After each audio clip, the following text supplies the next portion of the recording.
আমরা গুম এবং বিচার বহির্ভূত হত্যাকাণ্ডের ব্যাপারে একজন আসামির বিরুদ্ধে আলাদাভাবে একটা ফর্মাল চার্জ দাখিল করেছি। তিনি আসামি জিয়াউল হাসান, যিনি প্রথম জীবনে র্যাবের ইন্টেলিজেন্স উইংয়ের ডাইরেক্টর হিসেবে যোগদান করেন।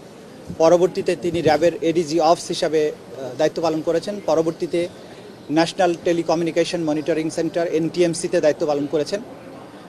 বাংলাদেশে গুম এবং বিচার বহির্ভূত হত্যাকাণ্ডের যে কালচার শুরু হয়েছিল 2009 সালের পর থেকে, সেই গুম এবং বিচার বহির্ভূত হত্যাকাণ্ডের ব্যাপারে আমাদের আন্তর্জাতিক অপরাধ ট্রাইব্যুনালের যে তদন্ত সংস্থার প্রাপ্ত তথ্য মতে, গুম কমিশনের প্রাপ্ত তথ্য মতে, বাংলাদেশে গুমের ব্যাপারে মহাকাব্যিক অবদান যার, তিনি হচ্ছেন আসামি জিয়াউল হাসান, যিনি এককভাবে এখন পর্যন্ত প্রাপ্ত তথ্য অনুযায়ী 500-এরও বেশি মানুষকে গুমপূর্বক হত্যাকাণ্ডের তথ্য ইতিমধ্যেই তদন্ত সংস্থার কাছে আছে।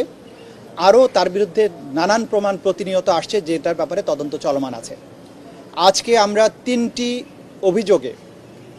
অভিযোগে তার বিরুদ্ধে ফর্মাল চার্জ দাখিল করেছি। এই তিনটি অভিযোগের মধ্যে 100-এরও বেশি মানুষকে গুমপূর্বক হত্যা করা এবং তাদের হত্যা করার পর তাদের লাশকে পেট ফেরে নাড়ি ভুঁড়ি বের করে দিয়ে সেগুলোর সাথে সিমেন্টের ব্লক, সিমেন্টের বস্তা বেঁধে কখনো বরগুনা থেকে বলেশ্বর নদীতে সুন্দরবনে, কখনো শীতলক্ষায়, কখনো বুড়িগঙ্গায় এবং কখনো রাস্তার ধারে ব্রিজের থেকে ফেলে দেওয়ার অভিযোগগুলো সেগুলো আমরা আজকে দাখিল করেছি। আমরা এখানে মূলত তিনটি অভিযোগের বিচার প্রার্থনা করেছি। বাকিগুলোর ব্যাপারে বলেছি যে সেগুলোর ব্যাপারে এত বিস্তৃত তথ্য যে সেগুলোর তদন্ত এখনও শেষ হয়নি বলে আমরা সেই ব্যাপারগুলোতে আলাদাভাবে তদন্ত রিপোর্ট দাখিল করার ব্যাপারে আমাদের তদন্ত সংস্থা প্রস্তুতি নিচ্ছে।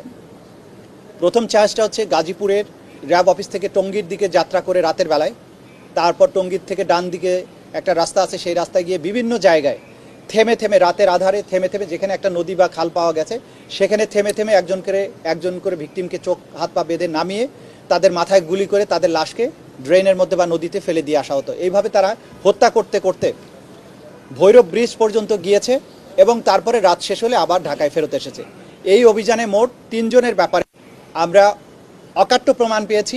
বাকিগুলোর ব্যাপারে আমরা জানতে পেরেছি, কিন্তু সেগুলোর আইডেন্টিফিকেশন পরিপূর্ণভাবে সম্পন্ন না হয় সেগুলোর ব্যাপারে আমরা বলিনি। যে 3 জনের লাশকে পাওয়া গিয়েছে, যেগুলোর ব্যাপারে তথ্য প্রমাণ অকাট্যভাবে পাওয়া গিয়েছে, তার জিয়াউল হাসানের ইনভলভমেন্টের তথ্যগুলো অকাট্যভাবে পাওয়া গিয়েছে, এই একটা চার্জ হিসেবে প্রথমে তার বিরুদ্ধে আমরা দাখিল করেছি।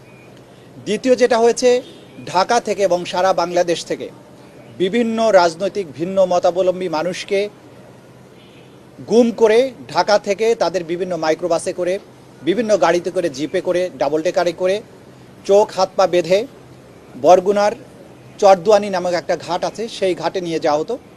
সেখান থেকে রাতের বেলায় ওই বাজারে, চরদুয়ানি ঘাটের যে বাজার, সেই বাজারে আশেপাশের লোকদেরকে, দোকানদারদেরকে রাত 9টার মধ্যে দোকান বন্ধ করে চলে যেতে বলা হতো, বাতি নিভিয়ে ফেলতে বলা হতো এবং এই এলাকায় একটা ভীতির পরিবেশ তৈরি করা হতো এবং তারা অপারেশনে যাবে এটা সব মানুষ জানতো সেখানে। এরপরে এই ভিকটিমদেরকে বিভিন্ন গাড়ির থেকে চোখ হাত পা বাঁধা অবস্থায় নামানো হতো।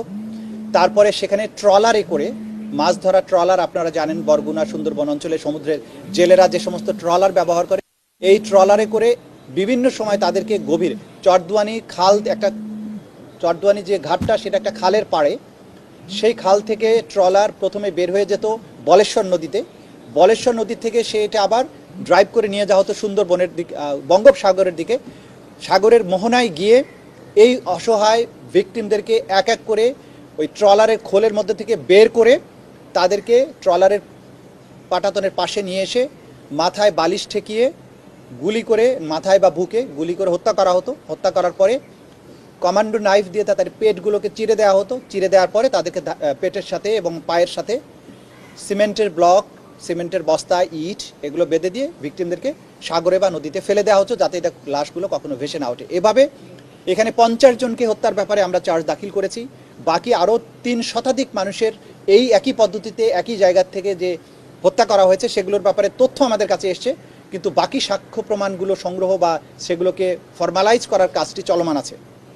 তৃতীয়ত, কয়েকটি অপারেশন করেছিলেন বনদস্যুদের দমনের নামে। একটা অপারেশন নিশানখালী, অপারেশন কটকা, অপারেশন মরাভোলা। এই 3টি অপারেশনে ভিন্ন ভিন্ন সময়ে তারা সাংবাদিককে নিয়ে গেছে, হেলিকপ্টার নিয়ে গেছে দেখানোর জন্য যে আমরা অপারেশন চালিয়ে সুন্দরবনে বনদস্যু হত্যা করছি। কিন্তু এই অপারেশনগুলোর আড়ালে তারা বিভিন্ন সময়ে গুম করে রাখা মানুষদেরকে সাথে নিয়ে যেত। 2 জন বনদস্যু থাকতো, 8 জন হয়তো এরকম মানুষ যাদেরকে গুম করা হয়েছে তাদেরকে নিয়ে যাওয়া হতো ট্রলার করে। নদী সাগরের মোহনার কাছে গিয়ে এই হতভাগ্য মানুষগুলোকে একই পদ্ধতিতে মাথায় বালিশ ঠেকিয়ে, বুকে বালিশ ঠেকিয়ে গুলি করে হত্যা করার পরে পেট ফেরে দিয়ে সিমেন্টের ব্লক ইট বেঁধে দিয়ে এদেরকে লাশগুলো ফেলে দেওয়া হতো। এগুলো কোনো ট্রেস পাওয়া যেত না, কিন্তু যে দু একজন বনদস্যুকে নেওয়া হতো সেগুলোকে সুন্দরবনে নিয়ে আগে থেকেই সাজিয়ে রাখা হতো মঞ্চ, একটা মাচা বানিয়ে রাখা হতো, সেখানে হাঁড়ি পাতিল রাখা হতো, চাল ডাল রাখা হতো বোঝানোর জন্য যে জলদস্যুরা এখানে বসে বসে রান্নাবান্না করে খেয়েছে। এরপরে সেই জায়গায় আগের থেকে ধরে রাখা মানুষদেরকে গুলি করে হত্যা করত এবং ইনডিসক্রিমিনেটলি ফায়ারিং করে একটা পরিবেশ তৈরি করতো যে এখানে ব্যাপক ক্রস ফায়ার চলছে। গোলাগুলি থেমে যাওয়ার পরে তাদের সেই নিয়ে যাওয়া সাংবাদিকদের বনের ভিতরে নিয়ে গিয়ে দেখানো হতো যে এইখানে অনেক মানুষ বনদস্যুরা তারা পড়ে আছে এবং তার পাশে কিছু অস্ত্র পড়ে আছে। এইভাবে নাটক করে মানুষকে যে হত্যা করা হয়েছে, সেই 3টি অপারেশনের মধ্যে যে লোকদেরকে হত্যা করা হয়েছে তাদের ব্যাপারে আমরা চার্জ দাখিল করেছি। আমরা যেটা বলার চেষ্টা করেছি যে গুম খুনের যে কালচার শুরু হয়েছিল শেখ হাসিনার আমলে, সেটা সরাসরি শেখ হাসিনার নির্দেশে পরবর্তীতে, এবং সেই কমান্ডটা আসতো তার নিরাপত্তা উপদেষ্টা তারিক আহমদ সিদ্দিকীর মাধ্যমে। এগুলো আমাদের স্পষ্টভাবে তদন্ত রিপোর্টে সাক্ষ্য প্রমাণে আমরা এগুলো পেয়েছি। কিন্তু এই সব কিছুর বাস্তবায়নের মাস্টার মাইন্ড বা মহানায়ক ছিল